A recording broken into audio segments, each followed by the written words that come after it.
starving artist is an artist who sacrifices material well-being in order to focus on their artwork. In some sense, I can really relate to this sentence. After creating photos for 2.5 years and YouTube videos for 1.5 years and putting it out there on social media, I feel like a starving artist from time to time. Not in the sense of not having enough money to come by, but in a way that I wasn't always satisfied with the work I put out there. I doubt my video ideas on a constant basis, and I always feel the pressure of having to create stuff that's interesting enough in order to fulfill my dream of doing YouTube full-time one day. And besides the doubt, there's always the pressure of feeling like I need to produce banger after banger. Honestly, I feel quite lost from time to time.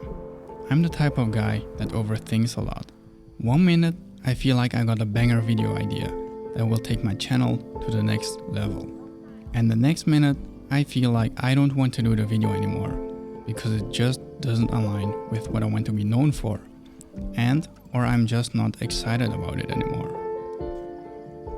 I published my first YouTube video on July 3rd, 2020.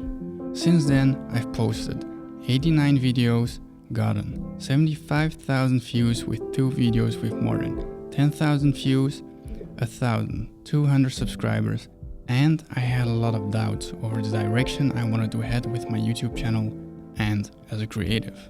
As an outstander, you might think that I'm pretty proud of having 2 videos with over 10,000 views. But honestly, I don't really feel that way, because I'm not the creator anymore I was back then. My interests have changed. These 2 videos were POV photography videos, so basically me walking around with a GoPro and taking photos. Unfortunately, they didn't fulfill me creatively at all. I still made a few of them over the past year because they're easy to make and get the most views on my channel. But I'm not letting easy and numbers dictate my path as a creator and of my YouTube channel, and the fact that I overconsume other creator stuff on the daily most certainly doesn't help. It results in undermining my own stuff, feeling like a fraud, an imposter.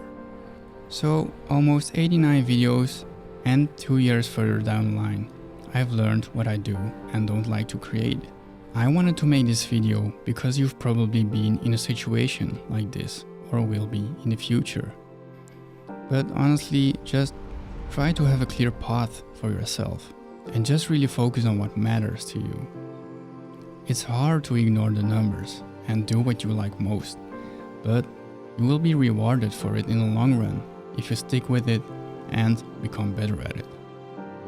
And don't worry if you're not sure about your path either. Create whatever you feel like at the moment and your path will become clear to you.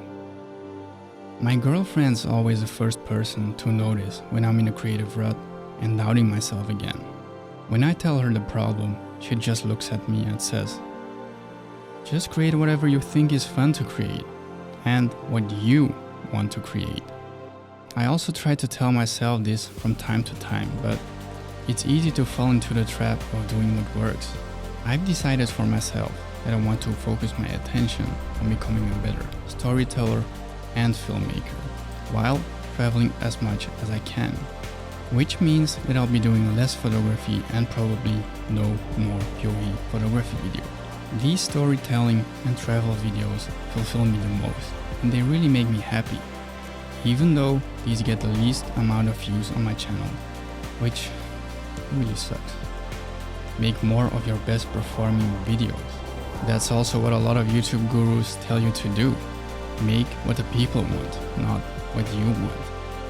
And honestly, this really hurts, because the reason why I started to create was to put my vision into images, to express how I feel, and most importantly, to have fun.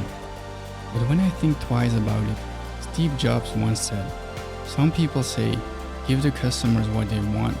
Our job is to figure out what they're going to want before they do." But that's not my approach. I think Henry Ford once said, if I would have asked customers what they wanted, they would have told me, a faster horse. People don't know what they want until you show it to them. And that's why I never rely on market research.